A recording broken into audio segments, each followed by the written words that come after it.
Hello बच्चों, class 10th UP board में अगर आपको 70 में 70 नंबर लाने हैं तो इसके लिए आपको आपके मैथ के सभी सूत्र याद होने जरूरी हैं, क्योंकि हर चैप्टर के अंदर सूत्र दिए हुए हैं और बिना सूत्र के आप कोई क्वेश्चन नहीं कर सकते हैं। तो मैं इस वीडियो के अंदर आपको आपके सभी सूत्र बताऊंगा जो आपकी किताब में मोस्ट इंपॉर्टेंट सूत्र हैं और जिन पर आधारित क्वेश्चन पूछे जाते हैं हर बार।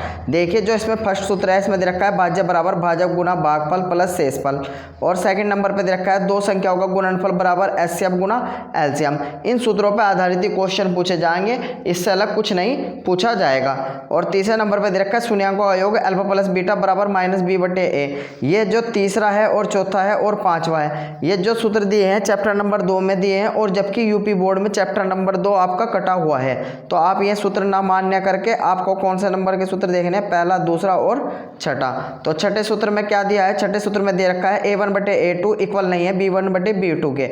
जब ये इक्वल नहीं होते हैं तो क्या होता है, प्रतिच्छेद रेखा होता है और केवल एक हल होता है, केवल एक हल होता है, द्वितीय हल बोलते हैं, और एक निकाय संगत संख्या होती है, संगत होता है। और अगर तीनों बराबर है a1 बटे a2 बराबर b1 बटे b2 बराबर c1 बटे c2 है, तो ये संपाती रेखाएं होते हैं। इनको संपाती रेखा भी कहते हैं और संपाती रेखा को अनंत हल भी कहते हैं और संगत भी कहते हैं। संगत दो कंडीशन में होता है, तीनों बराबर ना हो तो भी संगत और तीनों बराबर हो तो भी संगत। और असंगत कब होता है, जब दो बराबर हो और तीसरा बराबर ना हो। a1 बटे a2 इक्वल है b1 बटे b2 के और नॉट इक्वल है c1 बटे c2 के। जब शुरू की दो कंडीशन बराबर होगी और तीसरा बराबर नहीं होगा तब समांतर रेखाएं होगी, और समांतर रेखा के साथ साथ कोई हल नहीं होगा, और कोई हल नहीं होगा के साथ साथ असंगत रेखाएं होंगी। निकाय क्या होगा, असंगत होगा।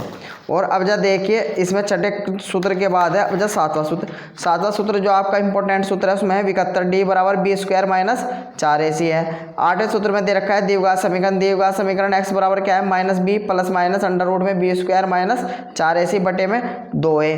और नौवें में दे रखा है मूलों का योग। मूलों का योग कैसे निकालते हैं, अल्फा प्लस बीटा का मान माइनस बी बटे ए, जो कि आपके द्विघात समीकरण में दिया हुआ है। और ये 10th सूत्र है, मूलों का गुणनफल का मान क्या होता है, अल्फा गुना बीटा का मान होता है सी बटे ए। और पाइथागोरस प्रमेय आपको पता ही है, कर्ण स्क्वायर बराबर लंब स्क्वायर प्लस आधार स्क्वायर, ये आपको सिद्ध करने में आती है। और जो 12वां सूत्र है, ये चैप्टर नंबर आपका त्रिभुज में से है, ए डी बटे डी बी बराबर ए ई बटे ई सी, ये थेल्स प्रमेय का सूत्र है। 13 नंबर में है दो बिंदुओं के बीच की दूरी। दो बिंदुओं के बीच की दूरी डी बराबर क्या निकालना होता है, डी बराबर अंडर रूट में x1 माइनस x2 का square plus y1 minus y2 का स्क्वायर। 14 नंबर पे दे रखा है दो बिंदु यदि x1 y1 तथा x2 y2 को m1 अनुपात m2 के अंत अनुपात में विभाजित करने वाले बिंदु के निर्देशांक है, तो इसमें सूत्र लगेगा m1 गुना x2 प्लस m2 गुना x1 और बटे में m1 plus m2 comma m1 गुना y2 प्लस m2 गुना y1 और बटे में आएगा m1 प्लस m2। ये सूत्र कंप्लीट। सूत्र 14 के बाद है 15 नंबर। 15 नंबर में क्या दे रखा है, दो बिंदुओं के मध्य बिंदु के निर्देशांक ज्ञात कीजिए। तो दो बिंदुओं के बीच में निर्देशांक ज्ञात करने हैं, तो कैसे निकलेंगे, इसका फॉर्मूला है x1 प्लस x2 बटे में 2 कोमा y1 प्लस y2 बटे में कितना 2। इसमें दो बिंदु इस तरह के दिए होंगे, P का मान और Q का मान दिया होगा आपके पास, x2 और y2, इस तरह दो बिंदु दिए होंगे। तो आपको ये फॉर्मूला लगाना है। 16 नंबर पर आ जाइएगा।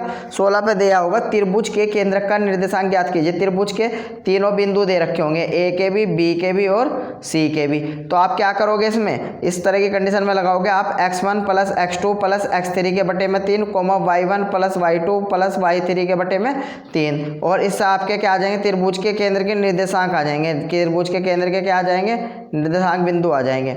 और त्रिभुज ABC का क्षेत्रफल किस तरह निकलेगा, इसका फॉर्मूला है 1/2 ब्रैकेट में x1 बड़ा ब्रैकेट x1 और छोटे ब्रैकेट में y2 minus y3 plus x2 और ब्रैकेट में छोटे ब्रैकेट में y3 minus y1 plus x3 छोटे ब्रैकेट में y1 माइनस y2, और ये ब्रैकेट बंद और बड़ा ब्रैकेट बड़ा ब्रैकेट भी बंद। अब ये देखिए, इसका जो कोड होता है 23 31 12।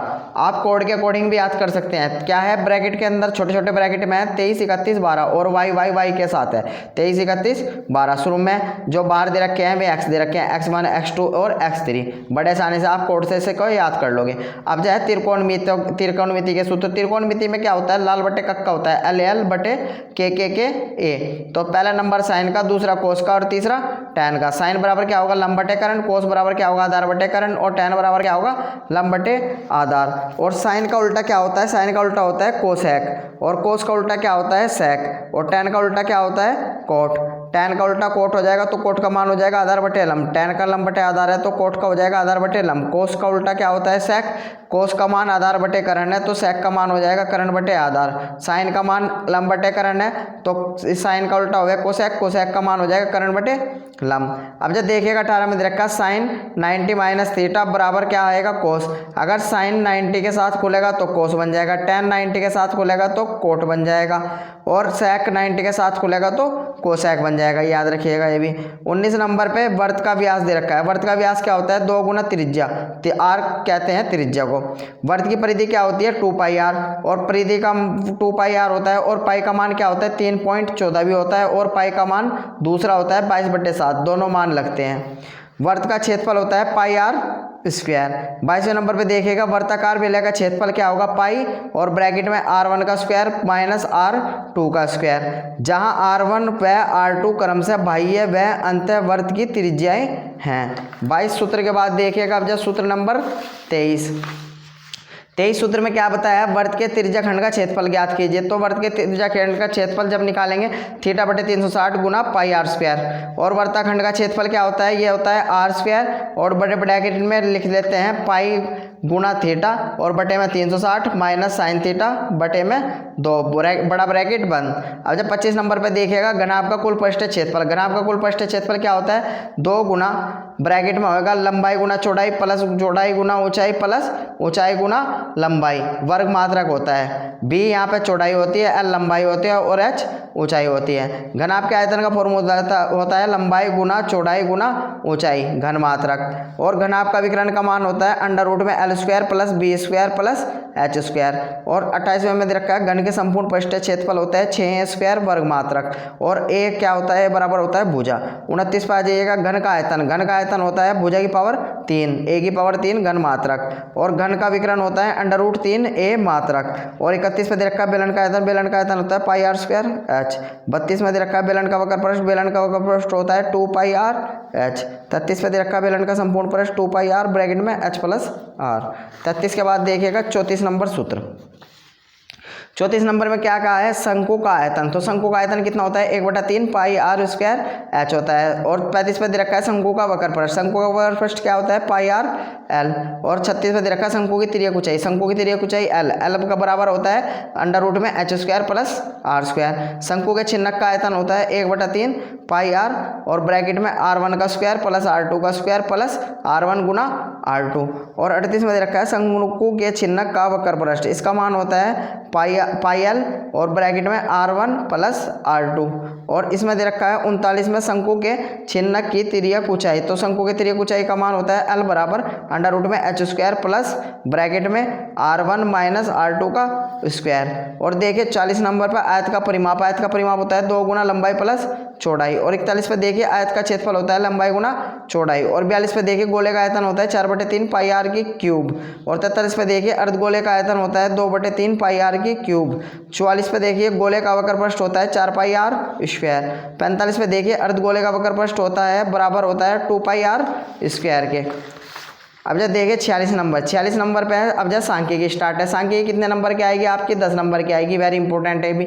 46 नंबर पे है समांतर माध्य। समांतर माध्य बराबर क्या होता है संख्या का योग बटे उनकी संख्या। 47 नंबर पे होता है माध्यिका। माध्यिका के 2 फॉर्मूले होते हैं। माध्यिका के एक सम का होता है एक विषम का होता है। सम का बड़े वाला फॉर्मूला होता है और विषम का छोटे वाला फॉर्मूला होता है। तो देखिए सम का क्या फॉर्मूला है, सम का सम बराबर होता है सम अगर n का मान सम आएगा संख्या हमारी कितनी आएगी सम आएगी 2 4 6 8 जो 2 से कटने वाली हो, तो इसमें हमारा बड़ा फॉर्मूला लगता है। कौन सा लगता है? n बटे 2वां पद प्लस ब्रैकेट में n बटे 2 प्लस 1वां पद और पूरे के बटे में 2 लगता है। और इसका 48 पे दे रखा है माध्यिका का विषम का फॉर्मूला।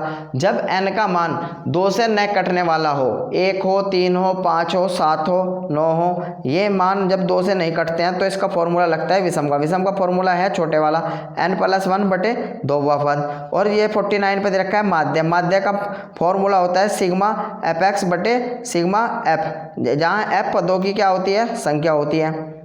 50 नंबर पे देखिए माध्यक। माध्यक का मान होता है, माध्यक का फॉर्मूला होता है एल प्लस एन बटे 2 माइनस सी एफ बटे एफ और गुना में एच।